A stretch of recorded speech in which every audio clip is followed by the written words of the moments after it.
Hi everyone, ಇವತ್ತಿನ ವಿಡಿಯೋದಲ್ಲಿ neat ವಿದ್ಯಾರ್ಥಿಗಳಿಗೆ ಸಿಗೋ ರಿಸರ್ವೇಶನ್ ಕೂಡ ಎಲ್ಲ ಮಾಹಿತಿ ತಿಳ್ಕೊಡ್ತೀನಿ. ಆಲ್ ಇಂಡಿಯಾ ಕೋಟಾ ಅಂಡ್ ನಮ್ಮ ಸ್ಟೇಟ್ ಕೋಟಾ ಯಾವ ರಿಸರ್ವೇಶನ್ ಕೂಡ ಸಿಗುತ್ತೆ, ಏನೆಲ್ಲ ಇಂಪಾರ್ಟೆಂಟ್ ಮಾಹಿತಿಗಳು ಕೂಡ ಇದಾವೆ, ಡೀಟೇಲ್ ಆಗಿ ತಿಳಿಸ್ಕೊಡ್ತೀನಿ. ಚಾನಲ್ಗೆ ಸಬ್ಸ್ಕ್ರೈಬ್ ಆಗಿ ವಿಡಿಯೋ ಇಷ್ಟ ಲೈಕ್ ಮಾಡಿ. ಮೊದಲು ಬಂದ್ಬಿಟ್ಟು ಆಲ್ ಇಂಡಿಯಾ ಕೋಟಾ ಬಗ್ಗೆ ಮಾತಾಡ್ತೀನಿ.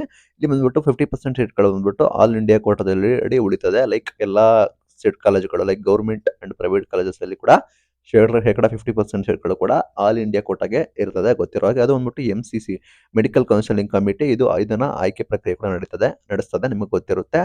ಇಲ್ಲಿ ಯಾವ ರೀತಿ ಆಲ್ ಇಂಡಿಯಾ ಕೋಟಾದಲ್ಲಿ ನಿಮಗೆ ಮೀಸಲಾತಿ ಇರುತ್ತೆ ಅಂದ್ರೆ SC ಬಂದ್ಬಿಟ್ಟು 15% ಇರುತ್ತೆ, ST 7.5% ಇರುತ್ತೆ, OBC BPL ಹೊರಗೆಲ್ಲ ಬಂದ್ಬಿಟ್ಟು 27% ಇರುತ್ತೆ. EWS ಎಕನಾಮಿಕಲಿ ವೀಕರ್ ಸೆಕ್ಷನ್ ಬಂದ್ಬಿಟ್ಟು 10% ಕೂಡ ಇರುತ್ತೆ. ಅಂಡ್ PWD ಬಂದ್ಬಿಟ್ಟು 5% ಕೂಡ ಇರುತ್ತೆ. ಕೇಂದ್ರ ಸರ್ಕಾರಗಳು ಕೂಡ ಏಮ್ಸ್ ಜಿಂಪರ್ ಕೂಡ ಈ ಮೀಸಲಾತಿಗೆ ಒಳಪಡುತ್ತೆ. ಇದು ಗ್ಯಾಪ್ ನೋಡ್ಕೊಳ್ಳಿ. ಇದು ಆಲ್ ಇಂಡಿಯಾ ಕೋಟಾ, ಇದು ಬುಟ್ ಹಾಕಿ ನೀವು ಇನ್ಫಾರ್ಮೇಶನ್ಗೋಸ್ಕರ ಹೇಳಿದ್ದೀನಿ. ಮೈನ್ ನಿಮಗೆ ಬೇಕಾಗಿರೋದು KEAD ನಮ್ದು ಸ್ಟೇಟ್ ಗೌರ್ಮೆಂಟ್ ಕೋಟಾ, ಎಲ್ಲ ಕೂಡ ಸ್ಟೇಟ್ ಗೌರ್ಮೆಂಟ್ ಅಂಡರ್ ನೀವು ಪಾರ್ಟಿಸಿಪೇಟ್ ಕೂಡ ಮಾಡ್ತೀರಾ, ಅದು ಇಂಪಾರ್ಟೆಂಟ್. 85% ಸೀಟ್ಗಳು ಕೂಡ ನಿಮಗೆ KE ಮುಖಾಂತರ ಫಿಲ್ ಆಗುತ್ತೆ. ಈ ಹಿಂದೆ ಕೂಡ ಹೇಳ್ಕೊಂಡ್ ಬಂದೆ, ಶೇಕಡ 85% ಸೀಟ್ಗಳು ಕೂಡ ನಿಮಗೆ KE ಮುಖಾಂತರ ಫಿಲ್ ಆಗುತ್ತೆ. ಇಲ್ಲಿ GM ಸಾಮಾನ್ಯ ವರ್ಗ ಬಂದ್ಬಿಟ್ಟು ಮೀಸಲಾತಿ ಬಂದ್ಬಿಟ್ಟು ಸಾರ್ವಜನಿಕ ಸ್ಪರ್ಧೆ ಇರುತ್ತೆ. ಇನ್ನ ಇಷ್ಟು ಆದ್ಮೇಲೆ ಉಳಿದಿರೋದೆಲ್ಲ ಸಾಮಾನ್ಯ ಕೆಟಗರಿ ಕೂಡ ಬರುತ್ತೆ. SC 50% ಕೂಡ ಇದೆ, ST 3% ಕೂಡ ಇದೆ, category 1 4%, category 2A 15%, category 2B 4%, category 3A ಬಂದ್ಬಿಟ್ಟು 4% ಬಂದ್ಬಿಟ್ಟು ನಿಮಗೆ ಮೀಸಲಾತಿ ಕೂಡ ಇರುತ್ತೆ. ನೀವು ಕೂಡ ಇದರ ಮುಖಾಂತರ ನೀವು ಕೂಡ ಪಾರ್ಟಿಸಿಪೇಟ್ ಕೂಡ ಮಾಡಬಹುದು.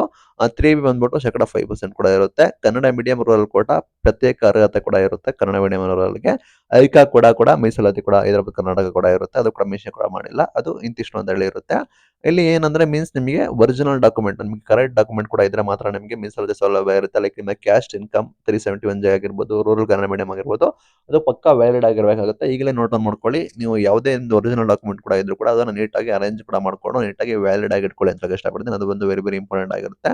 ಮೇನ್ ಡಾಕ್ಯುಮೆಂಟ್ಸ್ ಏನೇನು ಬೇಕು ಅಂದ್ರೆ caste certificate, income certificate, domicile certificate, ರಾಜ್ಯ ನಿವಾಸಿಗಳು ಅಂತ ಹೇಳಿ, and Hyderabad Karnataka certificate and PWD certificate ಕೂಡ ಇದು ವೆರಿ ಇಂಪಾರ್ಟೆಂಟ್ ಆಗಿರುತ್ತೆ. ಇದು ಆಸ್ ಯೂಶುವಲ್ ಎಲ್ಲ SC ST OBC category 1 2A 2B 3A 3B ಅವರಿಗೆ ಸಿಗೋದು. ಇನ್ನು ಮೇನ್ ಸ್ಪೆಷಲ್ ರಿಸರ್ವೇಶನ್ ಕೂಡ ಇದೆ, ಅಂದ್ರೆ ವಿಶೇಷ ರಿಸರ್ವೇಶನ್ ಕೂಡ ಇದೆ. ಮೇನ್ ಥಿಂಗ್ ಬಂದ್ಬಿಟ್ಟು NCC ಕೋಟಾ ಇದೆ and ex service men quota ಇದೆ. ಫಿಸಿಕಲಿ ಡಿಸೇಬಲ್ಡ್ PWD ಸೆಕ್ಷನ್ ಕೂಡ ಇದೆ, ಶೇಕಡ 5% ಮೀಸಲಾತಿ ಕೂಡ ಇದೆ. ಕನ್ನಡ ಮೀಡಿಯಂ ಸ್ಟೂಡೆಂಟ್ಸ್ ಕೂಡ ಇದೆ ಅಂಡ್ ರೂರಲ್ ಸ್ಟೂಡೆಂಟ್ಸ್ ಕೋಟಾ ಇದೆ. KE ಕೌನ್ಸಿಲ್ ಮಾತ್ರ ರೂರಲ್ ಸ್ಟೂಡೆಂಟ್ಸ್ ಕೋಟಾ ಇರೋದು. ಟೋಟಲ್ ಬಂದ್ಬಿಟ್ಟು ಇಷ್ಟು ಸಪರೇಟ್ ಎಕ್ಸ್ಟ್ರಾ ಇರುತ್ತವೆ. ಮೇನ್ ಸಾರಾಂಶ ಬಂದ್ಬಿಟ್ಟು ಇಲ್ಲಿ ನೀಟ್ ಕೌನ್ಸಿಲಿಂಗ್ ಅಲ್ಲಿ ನಿಮಗೆ ಸೀಟ್ ಪಡೆಯೋದಕ್ಕೆ ನೀವು ಜನರಲ್ ಮೆರಿಟ್ ಇದ್ರೆ ನಿಮಗೆ ಕಾಂಪಿಟೇಷನ್ ಲೆವೆಲ್ ಜಾಸ್ತಿ ಇರುತ್ತೆ, ಅಲ್ಲಿ ನಿಮಗೆ ಟಫ್ ಇರುತ್ತೆ. ಇನ್ ಕೇಸ್ ನೀವು ಮೀಸಲಾತಿ ಕೂಡ ಇದ್ರೆ ನಿಮಗೆ ಸ್ವಲ್ಪ ಈಸಿ ವೇ ಆಗುತ್ತೆ ಅಂತ ಇಷ್ಟಪಡ್ತೀನಿ. ಕರೆಕ್ಟ್ ಆಗಿ ನೀವು ಅದನ್ನ ಅಪ್ಲಿಕೇಶನ್ ಹಾಕಿ ಎಲ್ಲಾ ದಾಖಲೆಗಳನ್ನ ನೀವು ಸರಿಯಾಗಿ ಇಟ್ಕೋಬೇಕಾಗುತ್ತೆ. ಇಲ್ಲಿ ಮೀಸಲಾತಿ ಯಾರೆಲ್ಲ ಅರ್ಹರಿರ್ತಾರೆ ಅವರು ಕೂಡ ನೀವು ಸೀಟ್ಗೆ ಸ್ಪರ್ಧೆ ಕೂಡ ಮಾಡಿ ನಿಮಗೆ ಆಪ್ಷನ್ ಕೂಡ ಇದೆ. ನೀವು ಜನರಲ್ ಮೆರಿಟ್ ಅಲ್ಲಿ ಕೂಡ ಪಾರ್ಟಿಸಿಪೇಟ್ ಕೂಡ ಮಾಡಬಹುದು. ನಿಮ್ಮ ಕ್ಯಾಟಗರಿ ವೈಸ್ ಕೂಡ ನೀವು ಪಾರ್ಟಿಸಿಪೇಟ್ ಕೂಡ ಮಾಡಬಹುದು. ನಿಮ್ಮ ಕ್ಯಾಟಗರಿ ವೈಸ್ ನಿಮಗೆ ಕಾಂಪಿಟೇಷನ್ ಲೆವೆಲ್ ಕೂಡ ಕಡಿಮೆ ಇರುತ್ತೆ, ಆ ನಿಟ್ಟಿನಲ್ಲಿ ನೀವು ಸೀಟ್ ಕೂಡ ಪಡ್ಕೋಬಹುದು. ಲೈಕ್ ನಿಮಗೆ ಕಟ್ ಆಫ್ ನೋಡಿದ್ರೆ ಗೊತ್ತಾಗುತ್ತೆ ಯಾವ ರೀತಿ ಇದೆ ಅಂತ ಹೇಳ. ಇಷ್ಟೆಲ್ಲ ಮೀಸಲಾತಿ ಕೂಡ ಇದಾವೆ.